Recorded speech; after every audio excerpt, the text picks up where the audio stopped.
Bismillahirrahmanirrahim. Assalamualaikum warahmatullahi wabarakatuh.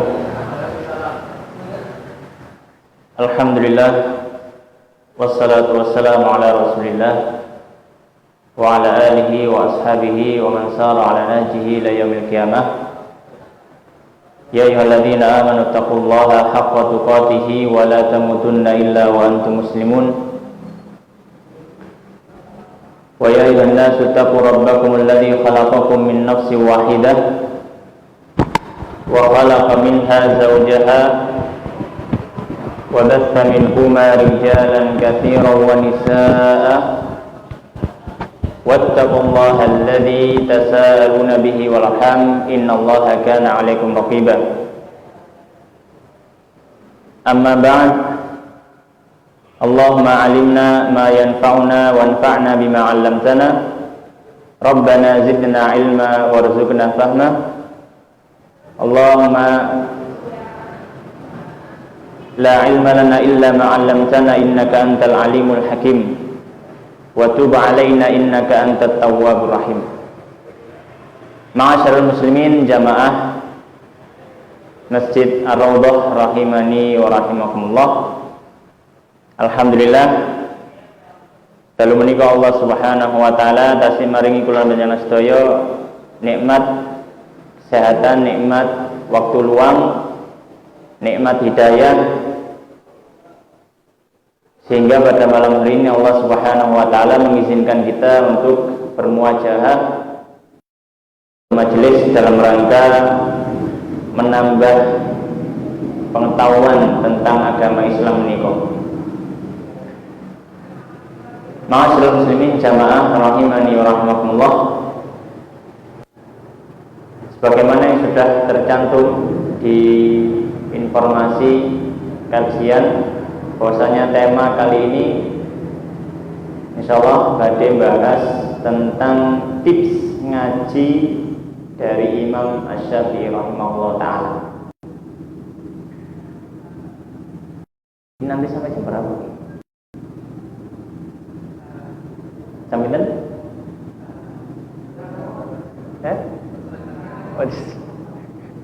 ngantos jam kali kelas gitu. Biasanya jam pinten? Oh, setengah 10. Setengah 9, insyaallah. Ini sebelum dimulai mungkin perkenalan dulu nggih. Ya nampi kula Danang. Saat ini kula tinggal ten Jombok, Samben, Jombang. Aslinipun kula Mojokerto, cuma saat ini kula tinggal di Jombok di lingkup kompleks Masjid Al-Buruj. Mbok menawi jenengan pas apa jenenge nglewati monggo mampir ten gubuk kula nggih. Insyaallah malam hari ini pembahasan kita adalah tips ngaji dari Imam Syafi'i rahimahullah ta'ala.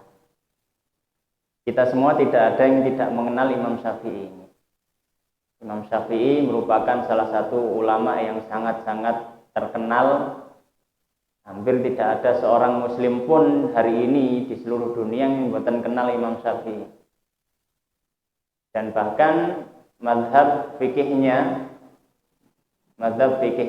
niku menjadi yang diikuti oleh mayoritas penduduk Indonesia. Dan Imam Syafi'i rahimahullah ta'ala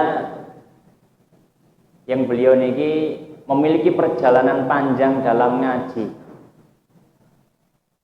Maka ketika Imam Syafi'i menyampaikan sebuah nasihat yang berhubungan dengan cara ngaji, niku sangat-sangat berpengaruh atau sangat-sangat memberikan efek kepada orang yang diberikan nasihat. Karena Imam Syafi'i ini ketika memberikan tips, memberikan wejangan terkhusus lagi dalam masalah tata cara ngaji, niku beliau boten cuma hanya omong dari apa yang beliau lihat atau apa yang beliau teliti, bukan, tapi memang apa yang beliau jalani. Karena Imam Syafi'i ini sosok yang luar biasa, yang mana beliau ini dalam proses ngajinya itu melalui beberapa tahap yang panjang. Imam Syafi'i, sebelum kita masuk kepada tips atau wasiat Imam Syafi'i masalah ngaji ini, kita hendaknya mengenal bagaimana sekilas bagaimana Imam Syafi'i ini belajar. Imam Syafi'i lahir tahun 150 Hijriah. Ini saniki tahun 1443 Hijriah, sekitar 1300 tahun yang lalu. Imam Syafi'i lahir tahun 1500 Hijriah dan wafat lahir tahun 150 Hijriah, wafat tahun 204 Hijriah. Terus umur Imam Syafi'i ini amung 54 tahun. Untuk umur yang bisa dikatakan pendek, Imam Syafi'i ini memiliki hasil ngaji yang luar biasa besar. Untuk umur yang relatif pendek, 54 tahun. Imam Syafi'i pertama kali niki mboten belajar apa-apa. Yang pertama kali beliau pelajari adalah Al-Quran. Beliau mengatakan hafidhul Quran wa ana ibnu sab'i sinin. Imam Syafi'i dawakan, aku wis apal Quran umurku 7 tahun. Terus umur 7 tahun niki Imam Syafi'i pun apal Quran. Insyaallah lari sakniki umur 7 tahun hafal berapa lagu nih kira-kira? Hafalnya lagu nih. Atau mungkin hafal film. Tapi Imam Syafi'i umur 7 tahun sudah hafal Quran. Kemudian Imam Syafi'i mengatakan wa hafidhul Muwatta wa ana ibnu 10 sinin. Dan ketika umur 10 tahun saya sudah hafal kitab Al-Muwatta. Kitab Al-Muwatta napa? Kitab Al-Muwatta niku kitab hadis karyanipun Imam Malik rahimahullah taala. Jadi di zamannya Imam Syafi'i bisa dikatakan satu-satunya kitab hadis yang ada dalam satu buku yang mencakup segala macam permasalahan fikih itu nggih kitab Muwatta. Saderenge enten Bukhari, Muslim, Abu Dawud, Nasai, Tirmidzi, Ibnu Majah dan seterusnya. Niku sing nulis pertama kali menggabungkan dalam satu kitab niku Imam Malik. Wonten kitab Al-Muwatta. Sampai sekarang juga masih ada, bisa kita pelajari.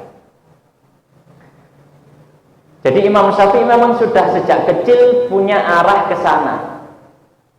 Sejak kecil Imam Syafi'i ini sampun nggak ada arah untuk mendalami agama. Dan beliau tidak lepas dari ibunya. Terus sing ngarahaken niki ibu Imam Syafi'i. Maka Imam Syafi'i ketika umur 7 tahun sudah hafal Quran, umur 10 tahun sudah hafal Al-Muwatta. Kemudian Imam Syafi'i pertama-tama beliau belajar di antara gurunya yang pertama adalah Imam Malik rahimahullah ta'ala. Terus beliau niki belajar ke Imam Malik rahimahullah ta'ala. Dan Imam ketika itu menjadi ulama paling mumpuni.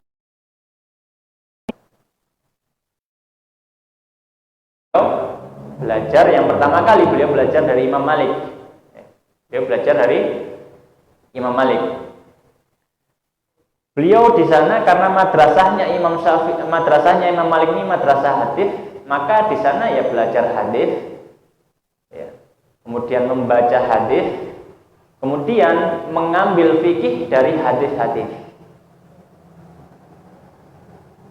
Sebelum melanjutkan ke kisahnya Imam Syafi'i, perlu kita ketahui kondisi keilmuan pada zaman Imam Syafi'i ngaji niku santri niku dibagi kali. Ada santri Hijaz, ada santri timur, Irak dan Iran, Khurasan. Sering disebut kalau santri Hijaz ini madrasatu ahlil hadis. Niku yang paling besar atau yang di puncaknya adalah Imam Malik rahimahullah ta'ala. Kalau yang bagian timur yaitu Irak, Iran, maka madrasah mereka sering disebut dengan istilah madrasah ahli ra'i. Madrasah pemilik akal. Di puncaknya mereka adalah Imam Abu Hanifah rahimahullah ta'ala. Dua-duanya sama-sama ulama besar kaum muslimin. Imam Malik ulama di Madinah, Imam Abu Hanifah ulama di Irak. Kondisi ketika itu antara murid-muridnya Imam Malik kalian atau jebolannya madrasah Madinah kali jebolan madrasah murid-murid Imam Abu Hanifah niki mboten cocok. Plus gak cocok. Ketemu telepon di mawon enten debat. Orang ahli ra'i mengatakan orang ahli hadis, ya, kalian itu adalah orang-orang yang menurut hadis. Kalau ada masalah yang tidak ada hadisnya, kalian tidak bisa jawab. Orang-orang ahli hadis, mereka juga mencemooh orang-orang ahli ra'i. Mereka mengatakan, kalian itu orang yang pakai akal dan nggak ngerti hadis sama sekali. Jadi itu berseteru, bertengkar. Tan pun di mawon panggeng ini entene debat mawon, mboten mari-mari. Maka datanglah Imam Syafi'i muda ini mengumpulkan ilmu dari ahli hadis, mengumpulkan ilmu dari ahli ra'i, dan akhirnya bisa mendamaikan keduanya. Atas umurnya ini tasik, ya, atau umurnya Imam Syafi'i hanya 54 tahun, tapi sudah bisa mendamaikan perseteruan ilmu atau intelektual Islam di zamannya. Bisa mendamaikan. Jadi yang ahli hadis wis aja loloan, aja ngelono ahli ra'i juga gitu. Sudah jangan mengolok-olok. Karena sama-sama dibutuhkan. Kita butuh hadis karena itu adalah sumber dalil. Kita juga butuh akal karena ada permasalahan-permasalahan yang kita tidak ada hadis di situ, akhirnya kita menggunakan kias dan juga yang lain sebagainya. Jadi sudah, jangan kita bertengkar. Ma'asyiral muslimin jamaah rahimani wa rahimakumullah. Kembali ke Imam Syafi'i. Ketika Imam Syafi'i di Madinah, maka beliau pun belajar kepada Imam Malik. Maka karena Imam Malik niki adalah imamnya madrasah ahli hadis, ya tentu Imam Syafi'i akhirnya menguasai hadis. Ketika sudah selesai di Madinah, Imam Syafi'i berangkat ke Baghdad. Ketika ke Baghdad, Baghdad ini ibu kota Irak nih, tempat atau markasnya Al-Ra'i. Dalam tanda kutip markas musuhe. Berangkat ke sana, ya. Ternyata qadarullah tidak bisa menemui Abu Hanifah, Imam Abu Hanifah.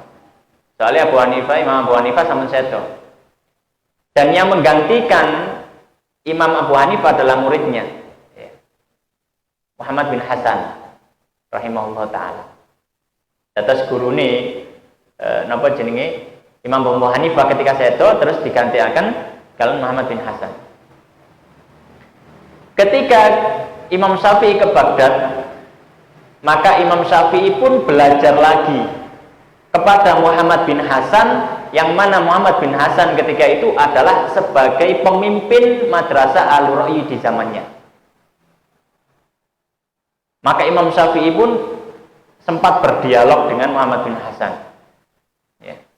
Sempat berdialog dengan Muhammad bin Hasan, ya.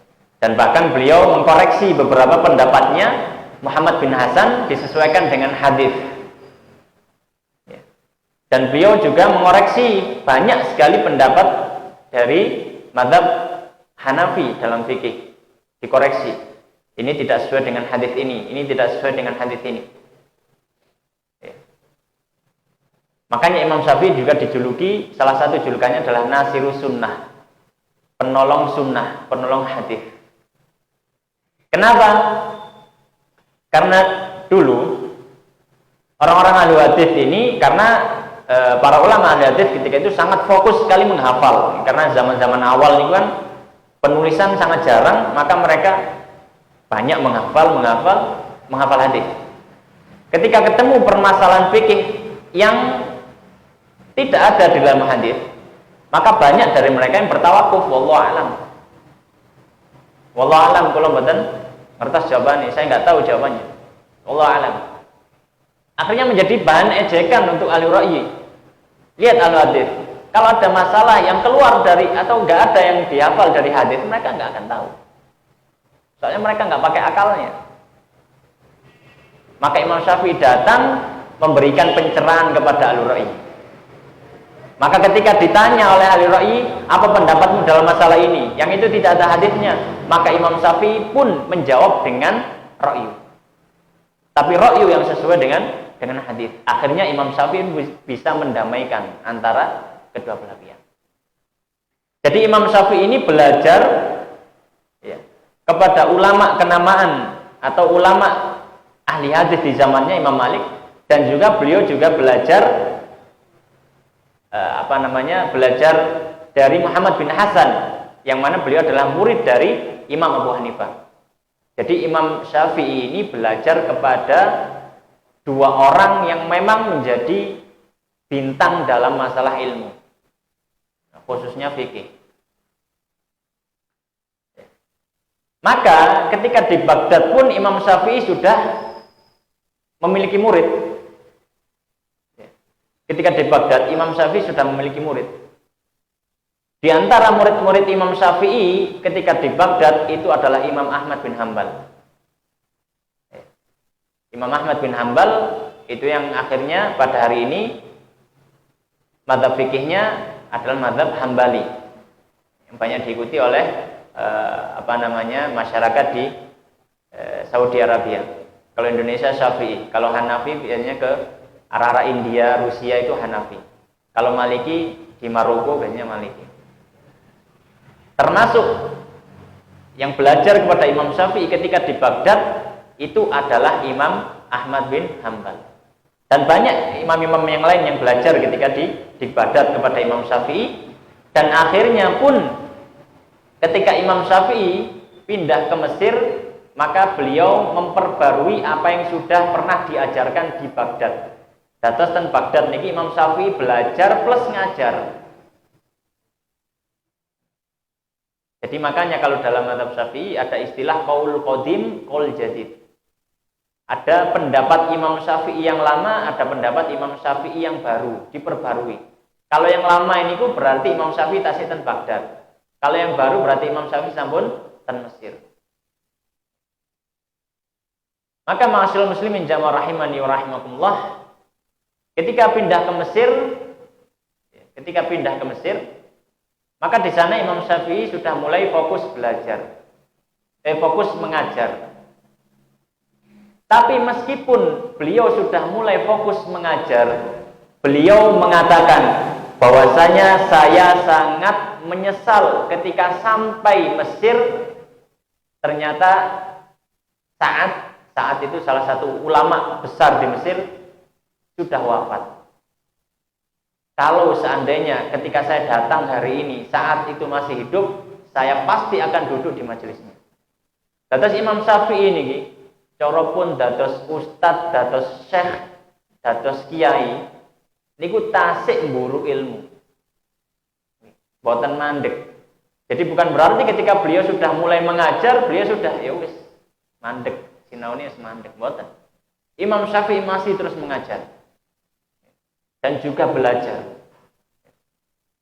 Maka Imam Syafi'i ketika di Mesir, beliau hanya hidup sekitar 4 tahun ketika di Mesir, dan 4 tahun itu cukup bagi beliau untuk memperbarui seluruh pendapatnya yang beliau rasa salah ketika di Baghdad dan sebelumnya. Jadi selama 4 tahun beliau memperbarui pendapat-pendapatnya. Dan kitab-kitab atau hasil ilmu dari Imam Syafi'i ketika di Mesir itu banyak, sampai hari ini alhamdulillah banyak yang masih ada manuskripnya dan dicetak, seperti contohnya kitab Al-Um. Ada juga Mukhtasar Al-Muzani. Muzani niku muridé Imam Syafi'i. Imam Muzani niku nek ngaji mboten meneng. Murid-muridnya Imam Syafi'i itu kalau ngaji mereka bawa catatan, Imam Syafi'i ngomong ditulis. Semuanya ditulis. Imam Syafi'i wafat, tulisannya niku wau diajaraken ten murid-muridé. Maka muncul dua mukhtasar yang terkenal, namanya ada Mukhtasar Al-Muzani, ada namanya Mukhtasar Al-Buwaiti. Al-Buwaiti niki muridnya Imam Muzani, Al-Buwaiti ini muridnya Imam Syafi'i, dan Al-Muzani juga muridnya Imam Syafi'i. Jadi kitabnya Imam Buwaiti dan Imam Muzani ini adalah hasil dari apa yang disampaikan oleh Imam Syafi'i pas ngaji.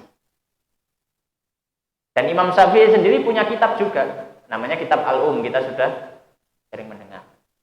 Nah, kitab Al-Um itu juga yang nulis juga muridnya. Makanya kalau dalam kitab Al-Um itu kita sering dapatkan qala Syafi'i. Padahal itu tulisannya Imam Syafi'i lah pokok.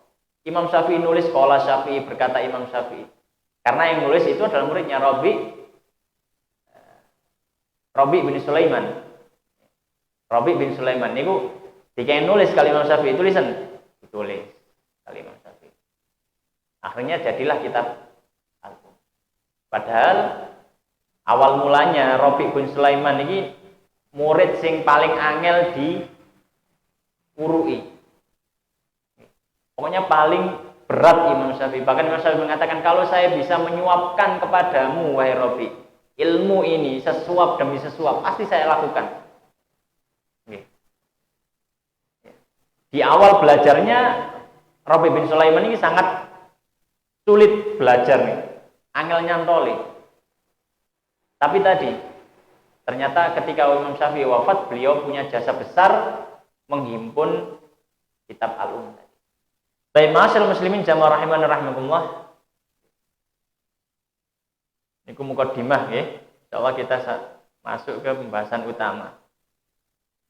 Pembahasan utama pada malam hari ini adalah tentang wasiat Imam Syafi'i rahimahullahu taala, atau tentang tips belajar dari Imam Syafi'i rahimahullahu taala.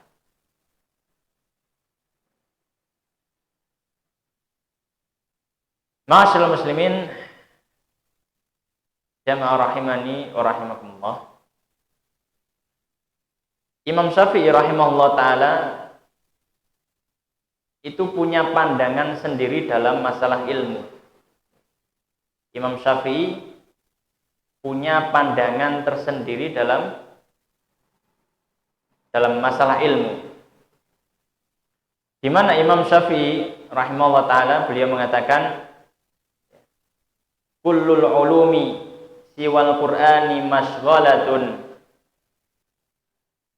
illal haditha wal fiqha fiddin wal ilmu ma kana fihi haddathana wa ma siwa dzaka waswasus syayatin.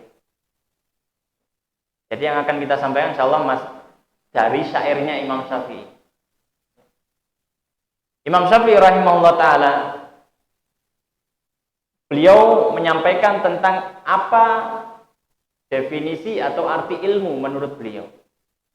Maka Imam Syafi'i rahimahullah ta'ala mengatakan, kullul ulumi siwal qur'ani mashghalatun. Setiap ilmu yang itu selain Al-Qur'an hanyalah kesibukan belaka. Maksudnya manfaatnya tidak begitu besar. Manfaatnya mungkin hanya terbatas dunia, tapi tidak sampai akhirat. Maka Imam Syafi'i mengatakan, kullul ulumi siwal qur'ani mashghalah. Setiap ilmu selain Al-Qur'an, maka dia itu menyibukkan. Kecuali illal hadith, kecuali ilmu hadith wal fiqha fiddin, dan juga fikih dalam agama. Fikih dalam agama. Wal ilmu ma kana fihi haddatsana. Dan ilmu itu adalah apa-apa yang di dalamnya ada kata haddatsana. Haddatsana ini kenapa? Haddatsana ini artinya menceritakan kepada kami. Maksudnya apa? Jadi ilmu itu adalah apa yang kita riwayatkan. Cara sakniki niku ilmu itu ada referensi. Kita dapatnya dari mana? Ada referensi yang jelas. Kenapa kok harus ada referensi? Karena itu amanah ilmiah. Disebutkan referensinya dari mana? Kamu mengatakan ini hadis, mana referensinya? Mengatakan ini Quran, mana referensinya? Perkataan ulama ini, mana referensinya? Kemudian Imam Syafi'i mengatakan wa ma siwa dzaka, dan selain itu semuanya adalah was-was dari syaitan.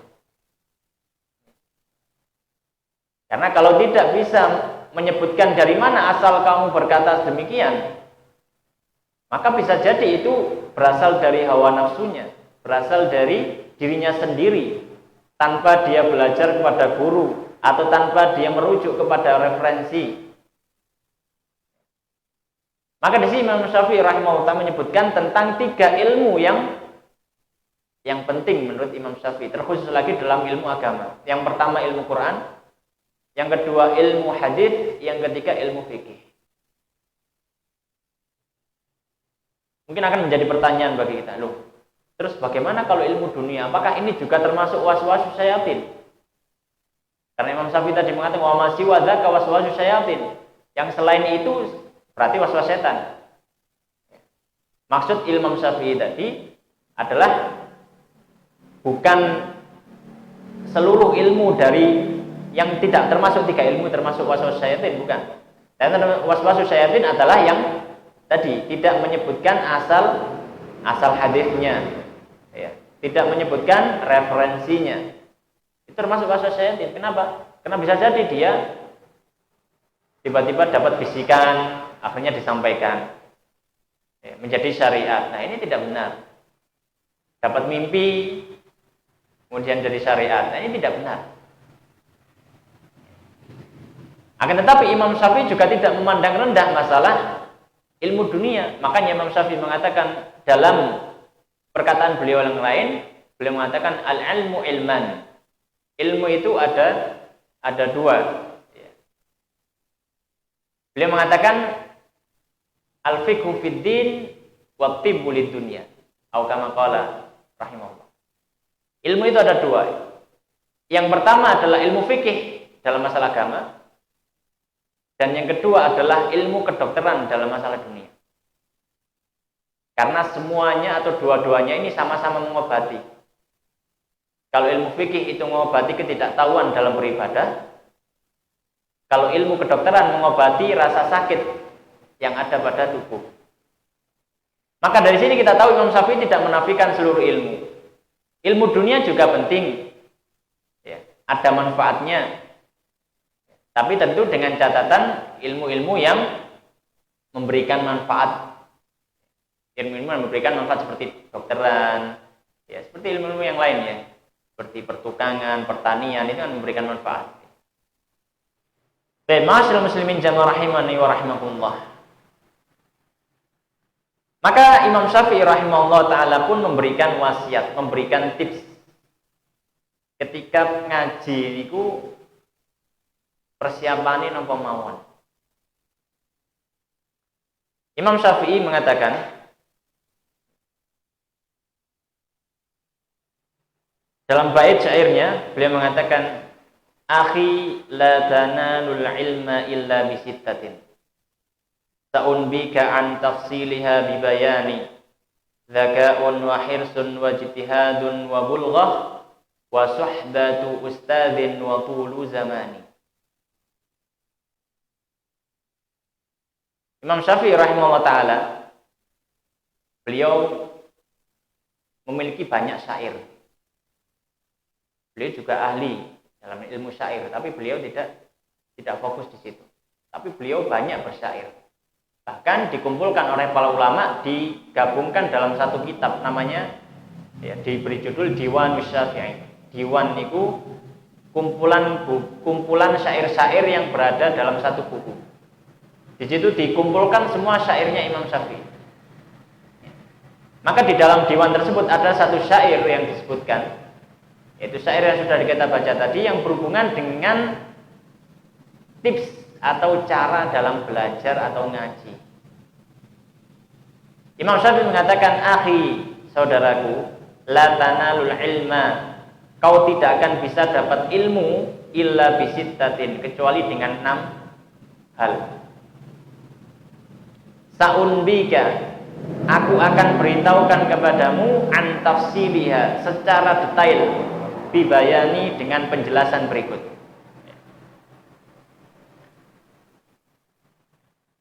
Yang pertama, jadi ada 6 ya, ada 6 yang akan Imam Syafi'i sebutkan. Yang pertama, dzakaun, kecerdasan. Yang kedua, wahirsun, dan semangat. Kedua, semangat. Wajtihadun, yang ketiga, sungguh-sungguh. Wabulghatun, dan yang keempat adalah punya bekal, gadah bondo.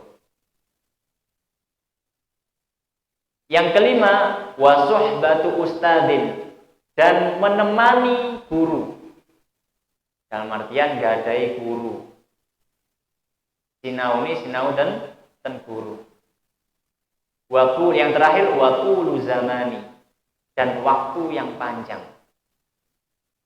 6 kunci ini diberitahukan oleh Imam Syafi'i rahimahullah ta'ala sesuai dengan apa yang sudah beliau praktekkan. Jadi Imam Syafi'i sendiri itu memang sudah mempraktekkan ini. Jadi 6 hal ini merupakan tips supaya kita itu sukses dalam ngaji. Kalau kita tidak bisa melaksanakan salah satu atau salah 2 dari 6 hal ini, ya jangan diharapkan kita mendapatkan ilmu yang baik atau yang banyak. Maka insya Allah pada kesempatan kali ini kita akan jelaskan satu persatu dari bait Imam Syafi'i rahimahullah ta'ala ini. Maka di sini tips yang pertama disematkan oleh Imam Syafi'i rahimahullah ta'ala ketika ngaji adalah dzakaun. Seorang itu punya kecerdasan. Nah, niki untung-untungan nggih. Atas mboten saya tiyang nggak ada kecerdasan. Memang ini untung-untungan. Jadi kalau misalkan orang itu cerdas, ya maka insya Allah dia lebih cepat untuk menangkap pelajaran. Ya. Tapi kalau misalkan orang itu tidak cerdas, bisa diupayakan untuk belajar terus. Jadi bukan berarti kalau misalkan orang itu tidak cerdas berarti dia tidak dapat ilmu sama sekali, bukan. Tapi orang yang cerdas memiliki keutamaan dan kelebihan untuk lebih unggul dibandingkan yang lain.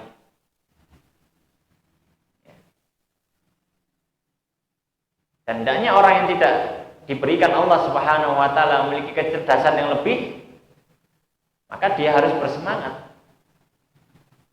Harus bersemangat. Jadi kalau ketika misalkan santri di pondok melihat temannya ada yang lebih pintar, maka kita katakan kepada teman atau pada diri kita, kalau saya itu kalah pintar dengan dia, maka saya harus menang semangat. Jadi kalau saya kalah pintar, saya harus menang semangat supaya bisa ngimbang. Dan sampai kita sudah kalah pintar, terus plus males, gitu, tambah gak oleh apa-apa. Maka hendaknya kita harus mengimbangi. Ala kulli hal yang disebutkan oleh Imam Syafi'i, ya, yang pertama adalah dzakaun, kecerdasan yang dimiliki oleh penuntut ilmu. Tapi kecerdasan ini pun bukan cuma kecerdasan intelektual saja. Bukan seorang itu hafalannya cepat, gitu ya. Ketika dijelaskan sekali sudah paham. Bukan cuma itu kecerdasan itu. Kecerdasan itu juga termasuk di dalamnya kecerdasan rohani, kecerdasan spiritual. Karena percuma orang cerdas tapi spiritualnya tidak cerdas. Akhirnya jadi seperti orang Yahudi. Makanya Rasulullah SAW menyebutkan al-kayyisu man dana nafsahu wa amila lima ba'dal maut. Orang yang cerdas itu adalah orang yang dana nafsahu. Dia menghitung-hitung amalnya, menghitung-hitung dirinya, bermuhasabah wa amila lima ba'dal maut, dan dia mengamalkan amalan untuk bekal akhiratnya. Ini termasuk cerdas juga. Meskipun tidak cerdas dalam tanda kutip secara intelektual, tapi dia cerdas secara spiritual. Karena dengan kecerdasannya dia sadar bahwasanya saya hidup di dunia ini bukan untuk dunia, tapi saya hidup di dunia untuk akhirat. Ini cerdas. Makanya ucapan Imam Syafi'i dzakaun itu bukan hanya kecerdasan intelektual saja, termasuk juga kecerdasan rohani, kecerdasan spiritual. Dia dapat ilmu sedikit, dia amalkan. Itu cerdas. Dibandingkan orang yang hafalannya banyak, dapat ilmu banyak, tapi dia malas ngamalkan. Ini cerdas secara intelektual, tapi spiritualnya tidak cerdas. Maka hendaknya seorang penuntut ilmu, tiang sing ngaji ini cerdas, baik intelektual ataupun spiritual. Terus ngaji ngenten, angsal sahadis, rong hadis, alhamdulillah, duking kriya diamalkan sakiyate. Sampun diamalkan benjing malih, ngawas malih, angsal hadis malih, angsal Quran malih, angsal ilmu baru diamalkan. Ini sudah masuk cerdas. Ma'asyiral muslimin jamaah rahimani wa rahimakumullah. Yang kedua, hirsun. Yang kedua adalah hirsun, semangat. Orang harus memiliki semangat ketika ngaji. Memiliki semangat ketika ngaji. Karena orang yang tidak memiliki semangat untuk ngaji, ya potensi dia untuk mendapatkan ilmu akan turun. Ya, mungkin dia akan malas kalau mau datang ke kajian yang tempatnya agak jauh. Padahal omahe ustaze nggih kadang luwih adoh kan ngoten. Dadi sing cedhek omahe arasa-arasa. Kenapa? Semangatnya kurang. Jadi kalau ngaji itu harus semangat. Harus semangat. Ada info ngaji dan bagi mboten enten udzur, monggo dihadiri.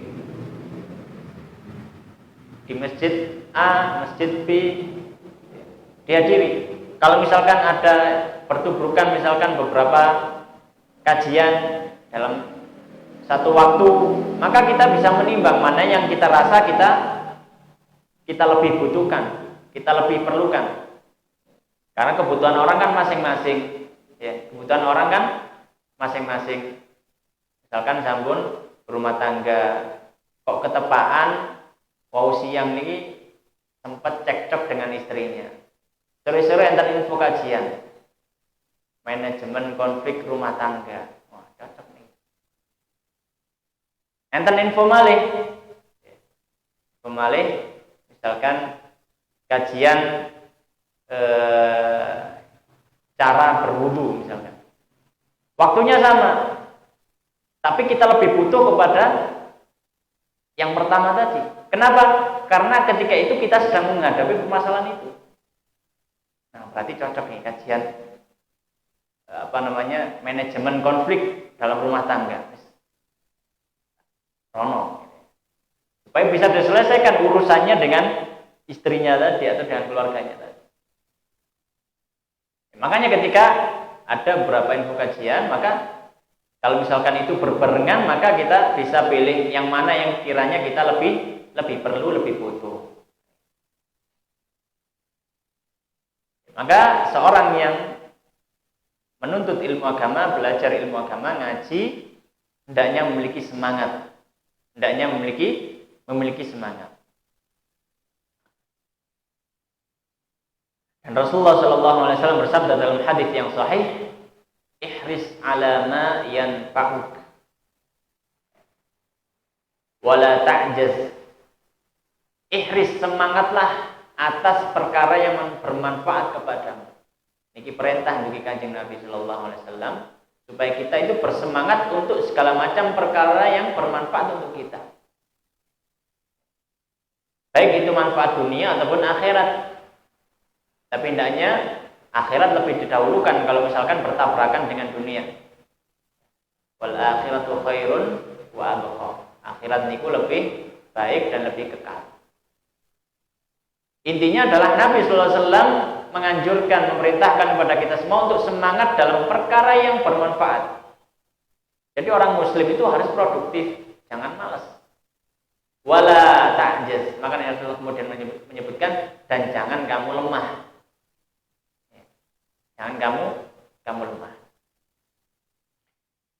Kemudian yang ketiga, tips yang disampaikan oleh Imam Syafi'i yang ketiga adalah wajtihadun, dan bersungguh-sungguh. Ngaji ini temenan. Ngaji ini apa? Temenan. Tidak bermain-main. Tidak bermain-main. Jadi ketika datang kajian, ya misalkan kajiannya taruhlah kajian kitab gitu ya. Kitab nopo ngoten. Kalau misalkan kita bisa berbahasa Arab, ya afdal kita beli kitabnya langsung. Kita bisa bahasa Arab, kita beli kitabnya, setiap kali ngaji kita catat, ya. Kita berikan catatan dan kitab niku. Nah, nanti kan kitabnya jadi kotor, jadi banyak coretannya. Loh, niku sing dideleki malah.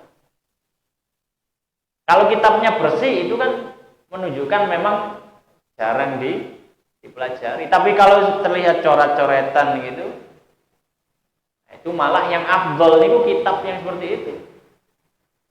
Atau misalkan kita tidak bisa berbahasa Arab, maka kita kalau misalkan cari di toko-toko, di toko online, kalau misalkan ada terjemahannya, kita beli terjemahan. Nggak masalah, namanya belajar. Kemudian juga termasuk bentuk kesungguhan adalah mencatat apa yang disampaikan, poin-poinnya. Ini termasuk juga kesungguhan dalam ngaji atau dalam belajar, supaya memang ilmu itu bisa tersimpan. Oleh karena dalam satu syair disebutkan al-ilmu saydun wal kitabatu qaiduhu. Ilmu niku ibarat seperti hewan buruan. Wal kitabatu, dan menulis itu adalah sayyidu, wal kitabatu qaiduhu, dan menulis itu adalah cara menangkapnya. Qayyid sayyidaka bihablin wathiqin, maka ikatlah hewan buruanmu dengan tali yang kuat.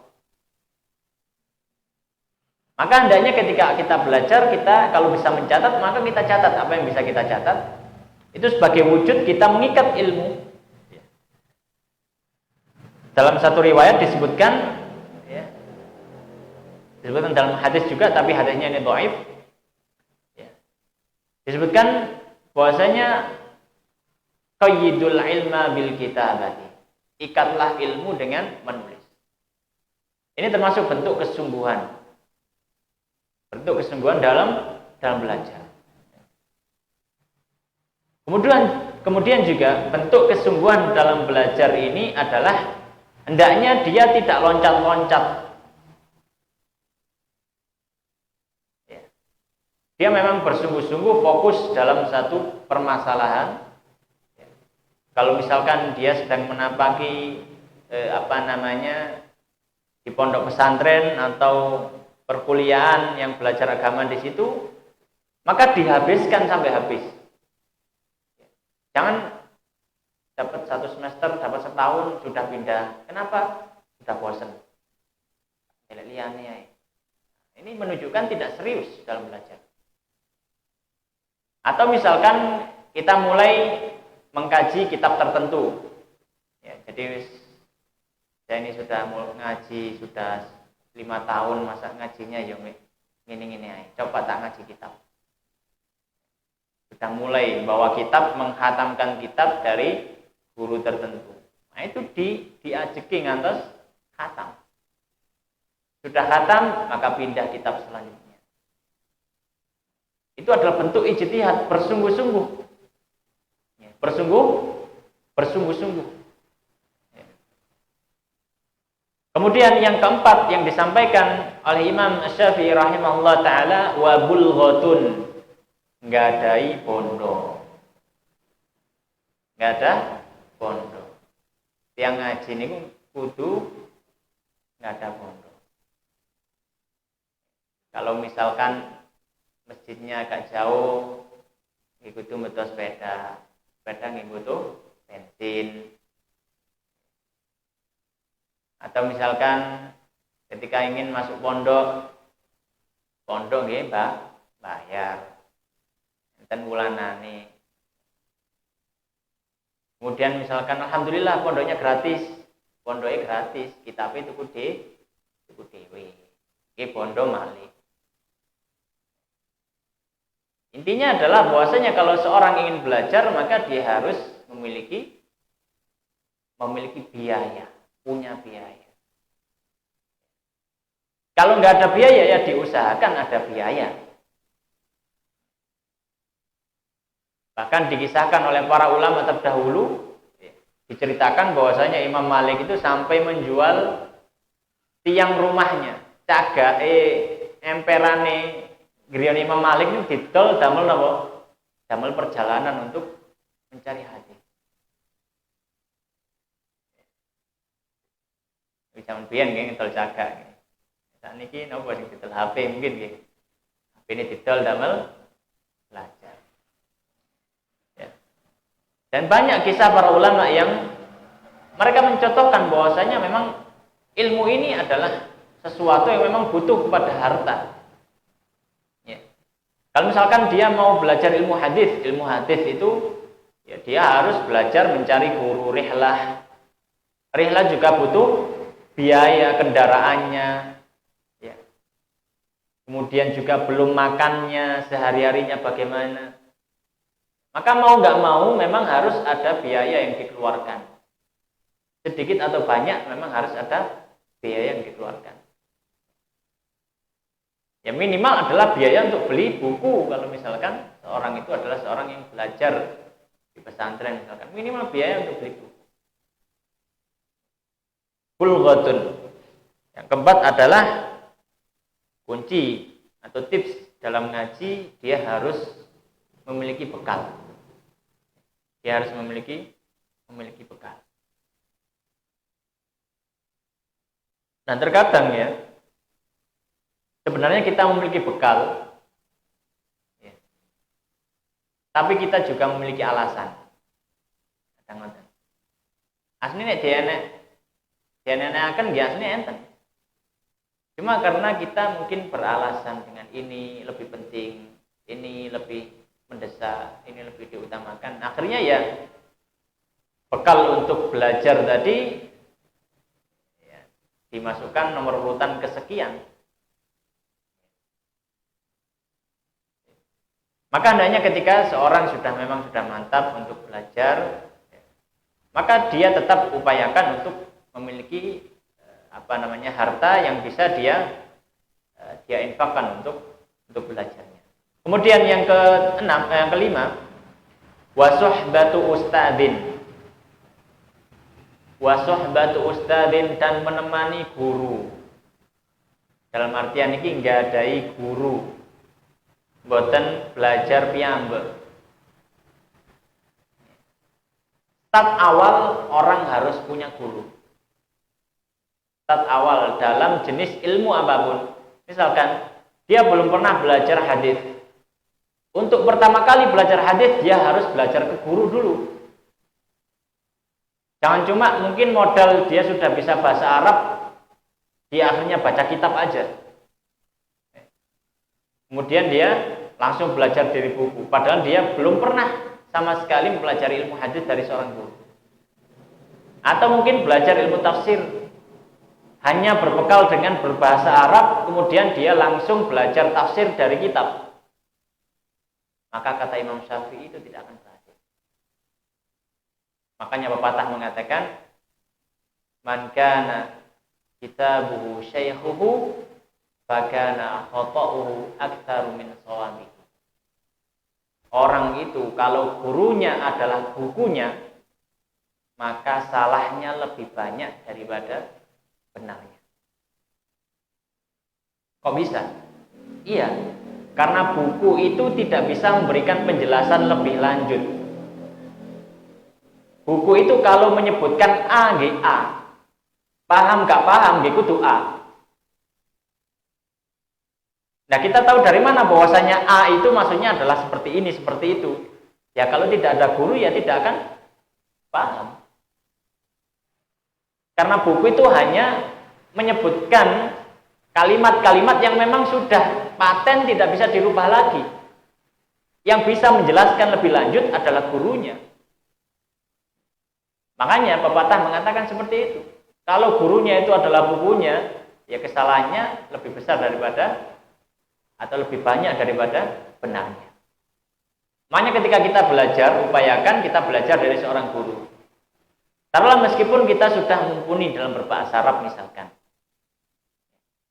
Maka tetap kalau misalkan kita ingin mempelajari satu jenis ilmu tertentu, misalkan ingin belajar hadis, ingin belajar fikih, ingin belajar tafsir, atau membaca Al-Quran, maka tetap kembali kepada guru untuk sebagai modal. Start awalnya di situ. Nanti kalau memang sudah cukup lama, maka sudah mulai kita bisa untuk melihat referensi-referensi yang lebih luas. Jadi seperti itu proses belajar. Jadi dari buku yang tipis-tipis, yang kecil-kecil, kemudian baru yang lumayan, kemudian baru yang besar, dan demikian. Jadi Imam Syafi'i mengatakan suhbatu ustaz, menemani ustaz. Harus ada guru. Itu pun yang sudah dipraktekkan oleh Imam Syafi'i. Imam Syafi'i ketika melihat ada orang yang bisa dia belajar darinya, belajar. Di Madinah ketemu Imam Malik, beliau belajar. Ketika di Baghdad, beliau itu sudah jadi guru di Baghdad. Terus ketemu Muhammad bin Hasan, belajar kepada Muhammad bin Hasan. Bahkan ketika di Mesir, ada seorang ulama yang menjadi pemimpin Mesir di zaman itu, yaitu Sa'ad tadi itu, ternyata sudah meninggal. Imam Syafi'i mengatakan kalau seandainya Sa'ad hidup, saya pasti juga akan belajar pada Sa'ad. Padahal Imam Syafi'i ketika itu muridnya sudah banyak. Bahkan muridnya bukan sekelas ecek-ecek, muridnya itu seperti Imam Ahmad bin Hambal. Tapi beliau masih semangat untuk mau belajar kepada seorang guru. Jadi memang ini adalah nasihat yang muncul bukan hanya dari ucapan yang kosong, tapi memang sudah pernah dipraktekkan dan dilaksanakan oleh Imam Syafi'i rahimahullah ta'ala. Kemudian yang terakhir, waqulu zamani. Yang terakhir adalah qulu zaman. Panjangnya waktu. Panjangnya waktu. Ngaji niku proses. Ngaji niku proses. Mboten saged ngaji setahun, 2 tahun langsung saged menjawab semua pertanyaan. Itu mustahil. Kalau misal pun bisa menjawab, maka bisa jadi jawabannya itu didasarkan dengan ilmu. Butuh waktu yang lama untuk belajar. Sebagaimana Nabi Shallallahu Alaihi Wasallam juga mengajarkan Al-Quran kepada para sahabat, itu bukan waktu yang pendek, 23 tahun. 23 tahun. Sepanjang hidup Nabi niku ngajari para sahabat Al-Quran. Itu selama 23 tahun. Belajar dan juga mengajarkan ilmu. Maka mempelajari ilmu ini tidak sesuatu yang instan. Ya. Meskipun di zaman yang serba instan hari ini, ya, tapi tetap waktu itu adalah suatu hal yang diperlukan untuk semakin dalam memahami ilmu. Maka tentu hendaknya kita berintrospeksi, kita melihat muhasabah.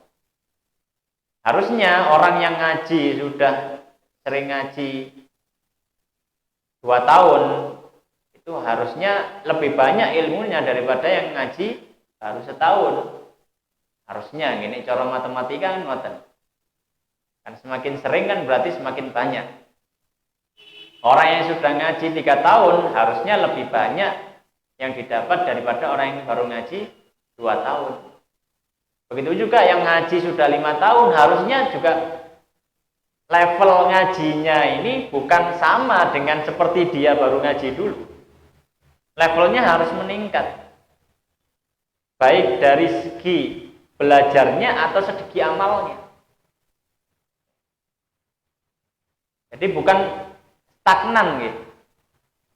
Ngaji gitu. Awal ngaji ngantos 5 tahun berlalu, ngajinya ya gitu-gitu aja, cari-cari yang tematik, yang enak didengarkan, nyantai gitu. Coba kita ngaji yang cukup serius.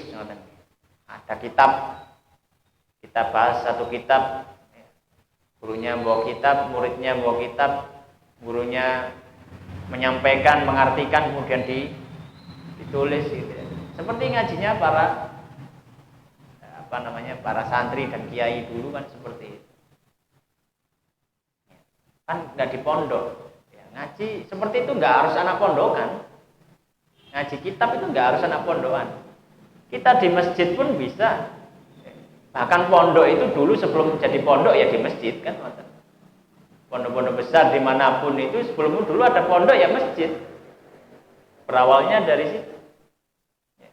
Jadi level ngaji ini harus meningkat, semakin umur harus semakin meningkat. Baik dari segi belajarnya atau segi beramalnya. Ma'asyiral muslimin jamaah rahimani wa rahimakumullah. Ini adalah 6 hal atau 6 tips yang diberikan oleh Imam Syafi'i rahimahullah ta'ala dalam masalah belajar ilmu agama atau ngaji, yang mana 6 hal ini adalah kunci yang diberikan Imam Syafi'i bagi orang yang ingin sukses dalam ngajinya, hendaknya bisa melaksanakan dan mengamalkan 6 hal yang sudah disebutkan tadi. Demikian bisa kita bahas pada malam hari ini. Semoga yang sedikit ini memberikan manfaat. Barangkali kalau ada pertanyaan, monggo dipersilakan. Kalau tidak ada, kita tutup.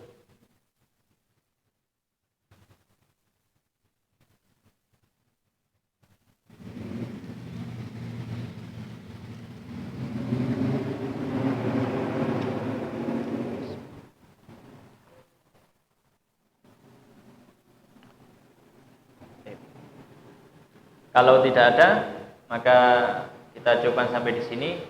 Mugi-mugi kang sedherek menika saged maringi manfaat dhumateng kula panjenengan sedaya. Aku qouli hadza wa astaghfirullah li wa lakum. Kita tutup dengan doa kafaratul majelis. Subhanakallahumma wa bihamdika asyhadu an la ilaha illa anta astaghfiruka wa atubu ilaik. Wa akhiru da'wana alhamdulillahirabbil alamin. Wassalamualaikum warahmatullahi wabarakatuh.